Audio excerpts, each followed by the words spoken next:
আসসালামু আলাইকুম প্রিয় সহযোদ্ধা ভাই ও বোনেরা এবং সাংবাদিক ভাইরা যারা আজকে এখানে এসেছেন, আপনাদের সকলকে আন্তরিক ধন্যবাদ জানাচ্ছি। আজকে আমাদের সংবাদ সম্মেলনের বিষয়ে আপনারা অবগত হয়েছেন।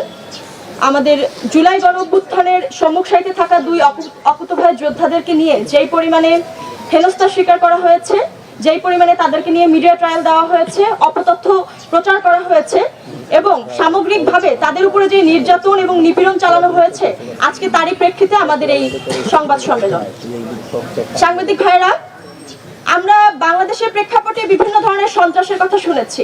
অগ্নিসন্ত্রাস, চাঁদাবাজি, মামলা বাণিজ্য, এর পাশাপাশি বাংলাদেশে বর্তমানে নতুন এক ধরনের সন্ত্রাসের আবির্ভাব হয়েছে, সেটা হচ্ছে শব্দ সন্ত্রাস। আমরা বিভিন্ন ভাবে দেখতে পাচ্ছি, মানে শব্দের খেলা দিয়ে আমাদের জুলাই গণঅভ্যুত্থানকে হেয় করা, জুলাই গণঅভ্যুত্থানের সম্মুখ সারিতে থাকা নেতৃত্বকে প্রশ্নবিদ্ধ করা এবং তাদের চরিত্র হননের যেই অপচেষ্টা চালানো হচ্ছে তার বিরুদ্ধে তীব্র নিন্দা জানিয়ে রাখলাম। আমরা দেখেছি তাহারিমা আমার পাশেই আছে, তাহারিমার এজেহারে 50,000 টাকার মামলায় উল্লেখ ছিল, কিন্তু সেই 50,000 শব্দটা কিভাবে 50 কোটিতে হলো এই প্রশ্ন আপনাদের কাছে। হাজার এবং কোটির মাঝখানে শূন্যের তফাৎ কি আপনারা জানেন না?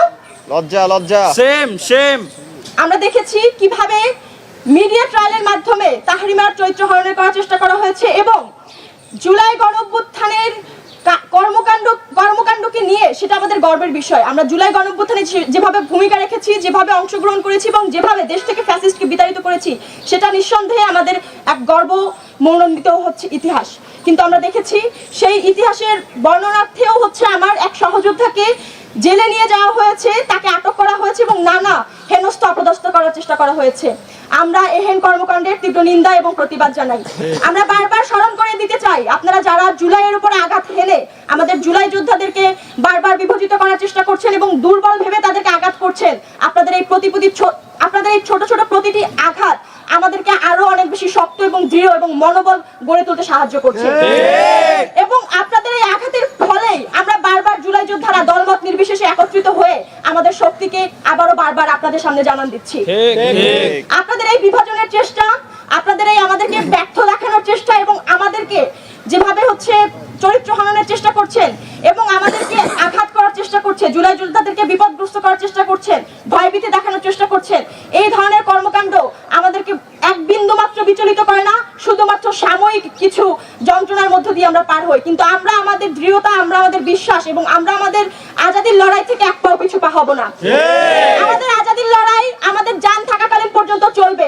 যতদিন জান আছে ততদিন আমাদের আজাদির লড়াই চলবে। বাংলাদেশের স্বাধীনতার সংগ্রামে আমরা সেই লড়াই জারি রাখবো। কিন্তু আপনারা যারা ভাবছেন বারবার আমাদেরকে প্রশ্নবিদ্ধ করে, এভাবে সমস্যায় ফেলে, জর্জরিত করে আমাদেরকে এই লড়াই থেকে পিছপা করছেন, আপনারা বোকার স্বর্গে বাস করছেন। আমরা বারবার বলতে চাই, হাদি ভাইয়ের ভাষায় বলতে চাই, আমরা আজাদির লড়াইকে জারি রেখে আমরা মৃত্যুর তামান্না নিয়েই এই পৃথিবীতে পা রেখেছি। সাংবাদিক ভাইরা, আমি আর কথা দীর্ঘায়িত করব না। আমরা আজকে তাহরিমা এবং আমার সহযোদ্ধা মাহাদি হাসানের কথা শুনবো। আপনাদের সকলকে ধন্যবাদ। আসসালামু আলাইকুম।